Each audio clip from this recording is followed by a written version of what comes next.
ఓం నమో నారసింహాయ. శ్రీ వరాహలక్ష్మీ నృసింహస్వామివారి ఆలయ ప్రాంగణంలో కొలువు తీరి ఉన్న శ్రీ లక్ష్మీనారాయణల వార్షిక కళ్యాణం మంగళవారం సాయంత్రం శాస్త్రోక్తంగా జరిగింది.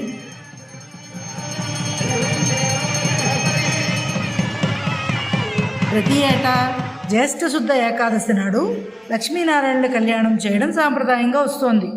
ఈ నేపథ్యంలోనే కళ్యాణానికి సకల దేవతలను ఆహ్వానిస్తూ ముందుగా అర్చకులు ధ్వజారోహణం నిర్వహించారు.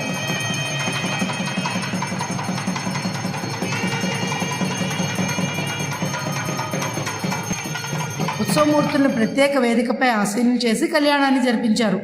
స్థానాచార్యులు డాక్టర్ టిపి రాజగోపాల్, ఉప ప్రధాన అర్చకులు సీతారామాచార్యులు అర్చక పరివారంతో వేడుక కన్నుల పండుగగా జరిపించారు.